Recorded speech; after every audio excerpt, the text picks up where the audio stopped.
আর এদিকে রেশন দুর্নীতি যেন পেঁয়াজের খোসা, একের পর এক পরত। এবং জ্যোতিপ্রিয় বাকিবুরের সঙ্গে আনিসুর আলিফ বারিকও যে ওতপ্রোতভাবে জড়িয়ে তারই একাধিক প্রমাণ পেয়েছে ইডি। জেলে বসে মেয়েকে লেখা চিঠিতেও আলিফ এবং মুকুলের নাম উল্লেখ বালু।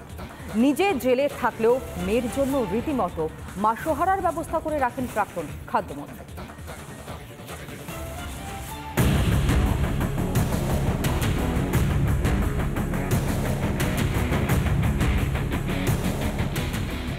প্রাক্তন খাদ্যমন্ত্রী জ্যোতিপ্রিয় মল্লিকের সঙ্গে আনিসুর আলিফ বারিক বিশ্বাসের যোগ আগেই স্পষ্ট হয়েছে ইডির কাছে। হাসপাতালের বেডে শুয়েও কিভাবে তার কাছে টাকা আসতো তাও এখন দিনের আলোর মতো পরিষ্কার। তদন্তে নেমে এবার আরও বিস্ফোরক তথ্য ইডির হাতে। আদালতে ইডির দাবি, জ্যোতিপ্রিয়র সঙ্গে আলিফ আনিসুর যোগ স্পষ্ট। প্রাক্তন খাদ্যমন্ত্রীকে কমিশন দিত দুই ভাই। টেন্ডার পাশের জন্য কমিশন নিতেন জ্যোতিপ্রিয়। নগদ 70 থেকে 90 লক্ষ টাকা কমিশন নিতেন বালু। দুই ভাইয়ের রাইস মিলে বিক্রি করা হতো ধান কম। বাকিবুরের সংস্থাকে বিক্রি করা হতো চাল। চাল বিক্রি করে কোটি কোটি টাকা তুলত দুই ভাই। সেই টাকা ঢুকত জ্যোতিপ্রিয় 3টি সংস্থায়। আনিসুর ও আলিফের রাইস মিলের মালিকানাও এখন প্রশ্নের মুখে। যে এই দুজনের যে একটি রাইস মিল, যেখানে তাদের দুজনকে ডিরেক্টর হিসেবে দেখানো হচ্ছে, সেই রাইস মিলের মালিক কিন্তু প্রকৃতপক্ষে অন্য এক ব্যক্তি। তাহলে কিভাবে এরা ডিরেক্টর হলো? এবং সেক্ষেত্রে যে নথি, সেই নথিগুলোকেও কিন্তু এক্সামিন করছেন এনফোর্সমেন্ট ডিরেক্টরেটের তদন্তকারী আধিকারিকরা। এখানেই শেষ নয়। আদালতে ইডির দাবি, জেলে বসে মেয়েকে লেখা চিঠিতে মুকুল ও আলিফের নাম উল্লেখ করেছিলেন জ্যোতিপ্রিয়।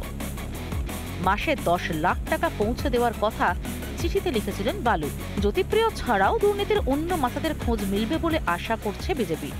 আলটিমেটলি এখানে নেতাদের পকেট ভরাটাই হচ্ছে মূল উদ্দেশ্যের জায়গা। তো সেইখানে এখনো অবধি ইনভেস্টিগেশনে যেটা আসছে, এরা জ্যোতিপ্রিয় মল্লিককে টাকা পাঠাতো, কিন্তু আসল টাকা সেখান থেকে যে বড় ভাগের অংশটা কোথায় যেত, এই ইনভেস্টিগেশনটা আশা করব যত তাড়াতাড়ি গুটিয়ে আসবে তত তাড়াতাড়ি বাংলার মানুষ স্বস্তি পাবে। আলিফ আনিসুরের রাইস মিল সরকারি খাতায় 2007 থেকেই নথিভুক্ত, কিন্তু রাইস মিলের শ্রীবৃদ্ধি ঘটে বাকিবুরের হাত ধরে। গত 10 বছর সরকার নির্ধারিত পরিমাণের চেয়ে ঢের বেশি ধান দুজনে বিক্রি করে বলে জানতে পেরেছেন তদন্তকারীরা। তৃণমূলের আমলে কিভাবে গরিবের চাল চুরি গিয়েছে সেই হিসেবটাও চোখ কপালে তুলে দিয়েছে তদন্তকারীদের। অর্ণব মজুমদার ও সৈকত পালের রিপোর্ট, রিপাবলিক বাংলা। ইনি হচ্ছেন রাজ্যের মন্ত্রী, কারামন্ত্রী। অখিলগিরির অসভ্যতা আর কতদিন প্রশ্রয় দেবে তার দল? বন দপ্তরের মহিলা আধিকারিককে কুৎসিত ভাষায় শাসানিকে অবশ্য মানতে পারছেন না বন দপ্তরেরই প্রতিমন্ত্রী।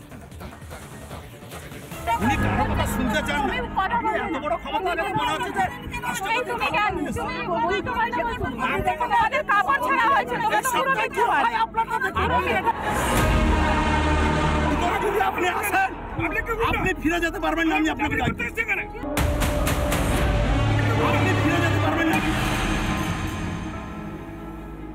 রাজ্য সরকারেরই একটি দপ্তরের আধিকারিককে কদর্য ভাষায় হুমকি কারামন্ত্রীর। শুধু তাই নয়, বন দপ্তরের দুর্নীতিরও কথা ফলাও করে বলছেন অখিল। আমি জানি ফরেস্টের কি কাজ হয়, কত বড় দুর্নীতি আমরা সব জানি। আমার জানি বিড অফিসারের বিরুদ্ধে কি আছে, আমি জানি পাবলিকের। আমি কিন্তু ফাঁস করে দেবো সব বিধানসভায়। আপনি আমাকে চিনেন না। দুর্নীতি হয় কি হয় না সেটা তদন্ত সাপেক্ষ, কিন্তু একজন মহিলার সঙ্গে যে ভাষায় কথা বললেন অখিল, সেটা কি মেনে নেওয়া যায়? রিপাবলিক বাংলাকে ফোনে কি বললেন বন প্রতিমন্ত্রী বীরবাহা হাঁসদা, শুনুন। দেখুন, মন্ত্রী হোক আর যেই হোক, একজন মহিলা হিসেবে কখনোই মানে সমর্থন করবো না আমি একটা মহিলাকে অপমান করাটা, ঠিক আছে? কিন্তু সবাইকে একটাই কথা বলবো যে যখনই কোনো কথা বলে তাতে যেন একটু সংযত হয়ে বলে।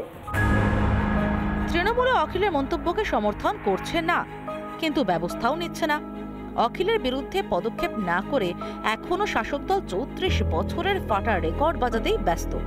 তৃণমূল কংগ্রেস অখিলগিরির এই মন্তব্যকে কখনো সমর্থন করে না, কিন্তু বিরোধীদের এই নিয়ে কথা বলার কোনো অধিকার নেই।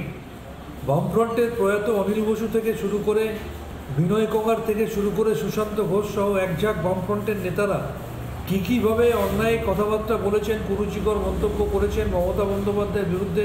নেতারা বিভিন্ন সময় মমতা বন্দ্যোপাধ্যায়ের মতো একজন মহিলা নেত্রীকে অসম্মান করেছেন, সুতরাং তাদের মুখে এই ধরনের কথা শোভা পায় না। আমি কোনো কমেন্টস করবো না, কারণ এটা আমি জানি না।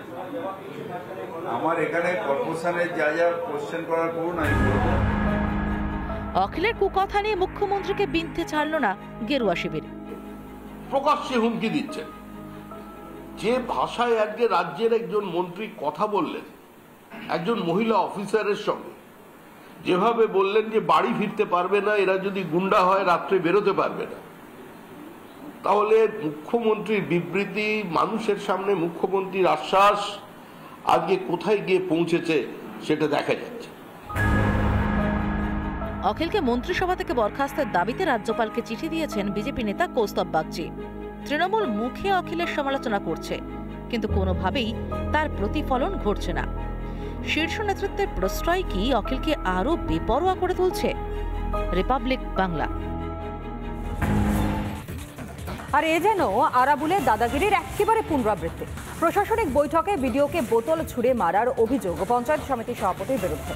আর এই ঘটনায় তৃণমূল নেতা আরাবুল ইসলামের জগ ছোড়ার স্মৃতি ফিরতেই হাবড়ায় শোরগোল পড়ে গিয়েছে। মুখ্যমন্ত্রীর হুঁশিয়ারির পরেও থেমে নেই শাসকের দাদাগিরি। এবার অভিযোগ উঠছে গোমা 2 নম্বর পঞ্চায়েত সমিতির সভাপতির বিরুদ্ধে। আর মূলত অভিযোগ যেই টেন্ডারকে কেন্দ্র করে আর সেই কমিটির যে বৈঠক, সেই বৈঠকেই গোমা 2 নম্বর বিডিও তাকে উদ্দেশ্য করে মূলত জলের বোতল ছোড়া হয়। আর অভিযোগের তীর গোমা 2 নম্বর পঞ্চায়েত সমিতির সভাপতির রতন দাস তার বিরুদ্ধে। হাবড়া 2 নম্বর ব্লকের টেন্ডার কমিটির মিটিংয়ে বিডিওর সঙ্গে বচসায় জড়ান তৃণমূল পরিচালিত পঞ্চায়েত সমিতির সভাপতি। তারপরেই ওঠে বোতল ছোড়ার অভিযোগ। পাল্টা বিডিওর বিরুদ্ধে অশ্রাব্য ভাষা ব্যবহারের অভিযোগ রতন দাসের। উনি ঝট করে বাজে কথা বলে আমার পিছন দিকে এসে আমার ঘরের থেকে আপনি বেরিয়ে যান। না, জলের বোতলটা আমার পাশে ছিল, সেটা আমি ভাবছি যে উনি যখন এত বড় কথা বলছে একটা রিয়াকশন বা কিছু, আমার মনে প্রাণে আমি চাইনি। আমার পাশে আমার পুত্রের কর্মাধ্যক্ষ ছিল, তার গায়ে পড়ে গেছে। সূত্রের খবর, সমগ্র বিষয়টি নিয়ে ঊর্ধ্বতন কর্তৃপক্ষকে অভিযোগ জানিয়েছেন বিডিও। এই যে টেন্ডারকে কেন্দ্র করে মূলত যে বৎসা, সেই বৎসার দৌড়গোড় অর্থাৎ একেবারে বলা চলে এর শিকড় পৌঁছেছে জেলা শাসকের কাছে। দুপক্ষ ইতিমধ্যে অভিযোগ দায়ের জানিয়েছেন জেলা শাসককে। জেলা শাসক ইতিমধ্যে গোটা ঘটনা তদন্ত করছেন। এই অভিযোগটা আমি শুনেছি, আমাকে ডিস্ট্রিক্ট অ্যাডমিনিস্ট্রেশন থেকে জানানো হয়েছে। দেখুন, এক পরিবার, মাথার উপরে ছাতার নাম মমতা বন্দ্যোপাধ্যায়, থালা ঘটি বাটির খুটখাট হয়, এটা আমরা খুব বড় করে দেখছি না, এটা আলাপ আলোচনার ভিত্তিতে আমরা মিটিয়ে ফেলতে। ঘটনায় নিন্দায় সরব বিজেপি। এই ঘটনা নিন্দাজনক এবং দুর্ভাগ্যজনক। এর মাধ্যমে প্রমাণ করে যে তৃণমূল কংগ্রেস টোটাল প্রশাসনটাকে দলতন্ত্র কায়েম করতে চায়।